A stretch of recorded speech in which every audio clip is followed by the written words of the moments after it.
Hello, and thank you so very much for joining us as we celebrate our 30th anniversary of Falmouth Service Center. Falmouth Service Center is a food pantry, but more than that, it's a community within the community. For 30 years now, we've been neighbors helping neighbors, and nowhere on earth does that happen better than it does in Falmouth, Massachusetts.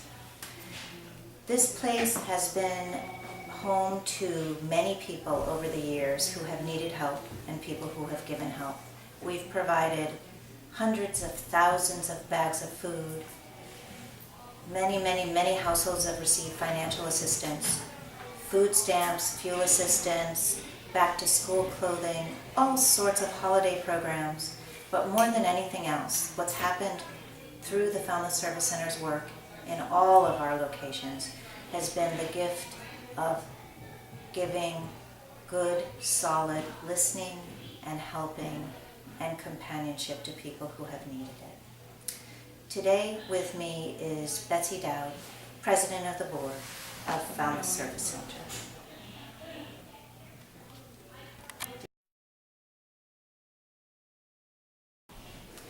I'm honored to serve as the current president of the Board of Directors of the Falmouth Service Center. Our 15-member board encompasses a range of talents and interests across the Falmouth community. Our responsibilities include attendance at monthly board meetings, service on a board committee, and supporting the activities of the Falmouth Service Center. I'd like to take a moment to thank every board member, past and present, for their dedication to the mission of the Falmouth Service Center. This milestone anniversary celebrates the work of a talented staff and over 400 fellow volunteers as they give a voice to the mission of the Falmouth Service Center. That mission to me can be described in one word: kindness, and I thank you for that kindness.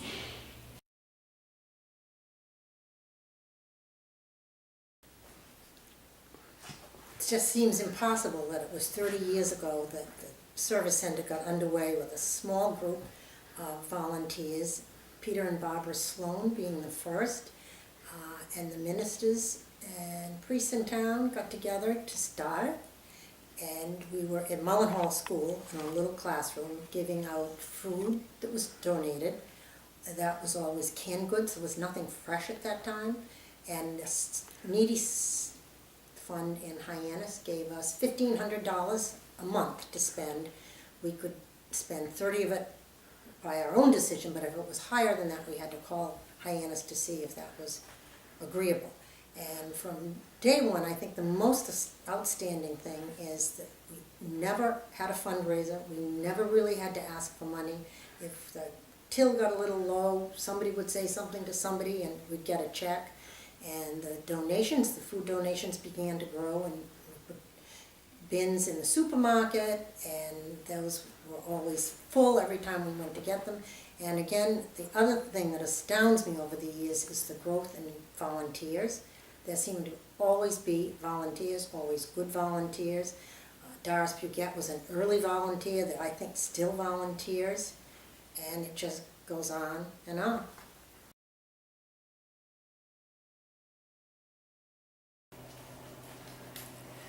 From the years 1993 to 2002, there were 3 co-directors, myself, Patty Haney, and Bill Levy. Bill oversaw the food operation, Patty handled client requests, and I was the business financial manager. Bill retired after about 5 years, and Patty and I continued on. We were located in behind the White Hen Pantry in T-Ticket. We had a big space of about 700 to 800 square feet. The space was tight, but we had 25 to 30 volunteers. We gave limited financial assistance for help with rent or utilities, and the food, of course. Because our space was tight, we managed to purchase a used truck for food pickups at our off-site locations where we stored the food. Plus we would drive it to the food bank or grocery stores for sales. In 1997, we purchased a computer, the first computer, thanks to donations from Sam LaRusso and J.K. Lilly. And that was a huge, huge improvement. We made a concerted effort to try to find a larger space for the center over the years, but to no avail. So when the land was purchased and the decision was made to build, we started our fundraising campaign. Thanks to a very generous grant from the Clues Fund, we received $75,000, so we were well on our way. I'm so pleased to see the way the Service Center has grown. Thanks to Brenda Swain and all her assistants and all the wonderful volunteers, it's really taken off, and it's a delightful place to work.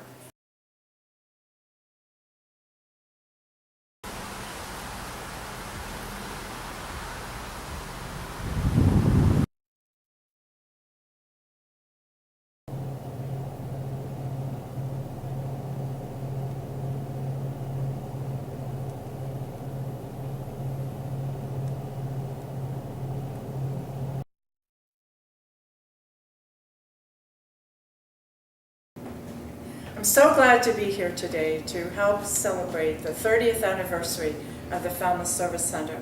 As you can see next to me and behind me, the shelves here are all very full, but they won't be that way for long because people will be here, people in need, the people that the Falmouth Service Center helps every day. And the need in the town does continue to grow, it doesn't stop.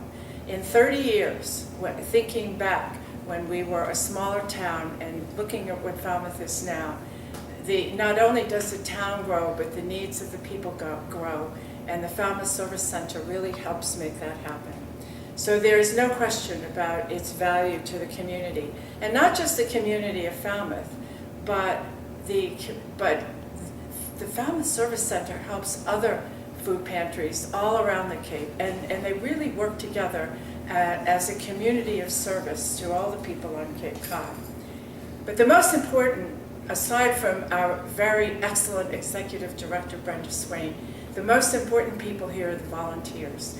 And this would not happen without people who come here every day, who care about the community, who care about the people, because it's really the volunteers who make it happen. Not only are there opportunities here for people who need food, but people who need clothing. And also the center works with other agencies in the town like housing, helps people with housing, helps people right here deal with their budgets, and helps them with financial support if that's what they really need. And the newest thing, and if you haven't been there, you must go to Falmouth Eats Together. This is where everyone in the community comes together, eats together, talks together, and really has a wonderful time. The Falmouth Service Center sponsored that, along with Paul Rifkin and others. So take advantage of Falmouth Eats Together. I have, and you should too.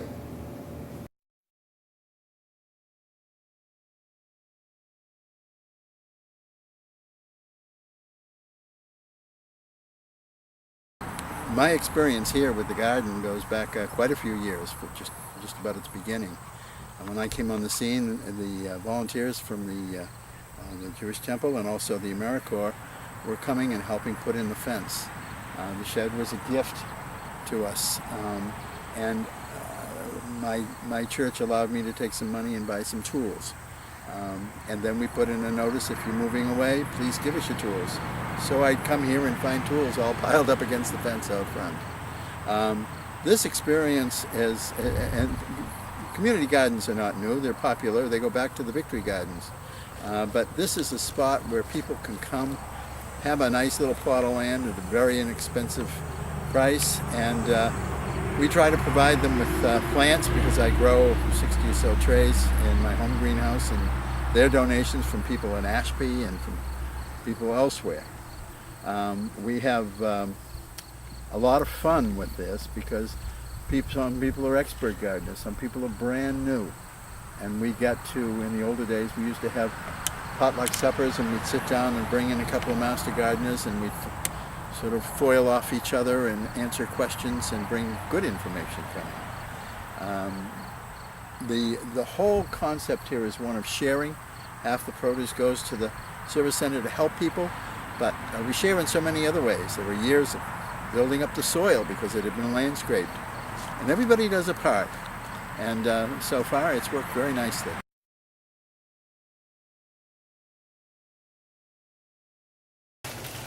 Hi, here we are at the Falmouth Service Center, and what a terrific venue this is for the town of Falmouth.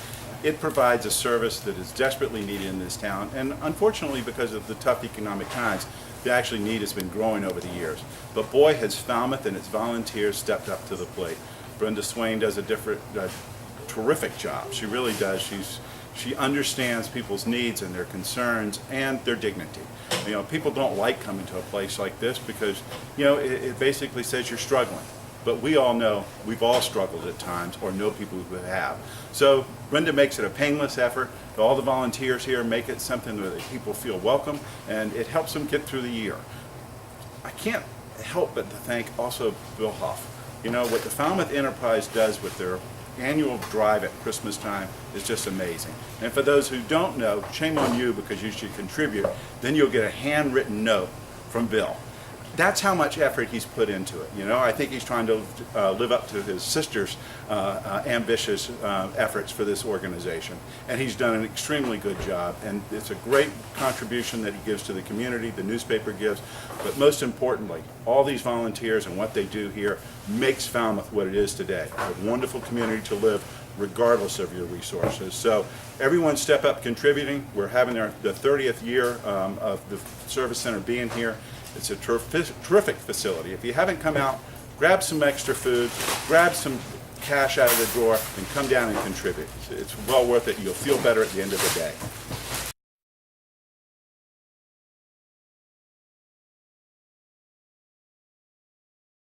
My sister Margaret Russell started the Enterprise Community Fund quite a number of years ago, not knowing what we would expect as a return on the fund. And the first year, I think we raised about $5,000. The second year, it went, well, we thought a huge jump, up to $35,000, and we were very pleased with that. Over the years, that fund has grown steadily, and at the urging of Bob Murray's about 4 years ago, I set what I thought was an impossible goal of $175,000, and we hit it. And the community has just been tremendously generous.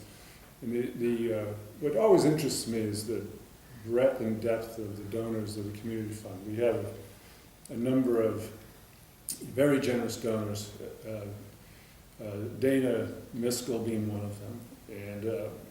But we have a tremendous number. We get about 850 donations a year.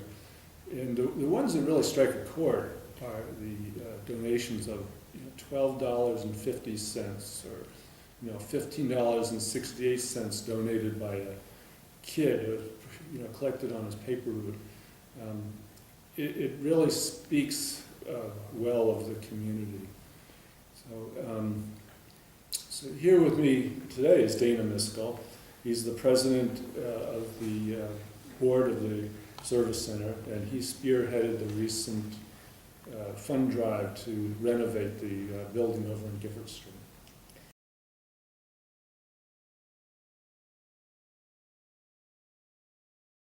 I think it probably goes back to beginning of maybe the end of 2010, the beginning of 2011, when we realized there was a real need to renovate the Service Center building. The need had increased so much because of the economic downturn in 2005. Probably the amount of food and the financial assistance from 2005 to 2010 had increased probably about 100%. And the building just could not handle the demand from clients and volunteers. So back in beginning of 2011, we did a space utilization study and identified what we thought we wanted to change with the existing building. And we started construction, well, first we started fundraising in August of 2011. And the goal for the campaign, what we called the Campaign for Our Neighbors, was $750,000. And again, as Bill alluded to, the incredible support we get from the community, from the Falmouth community, we were able to raise that money in less than 4 months. So we were able to exceed our goal of $750,000. So we were able to start construction in probably the spring of 2012, and construction ended in the fall, before the Thanksgiving busy season of 2012. So it was pretty remarkable. It was less than 2 years from the inception of the project to the completion of the project.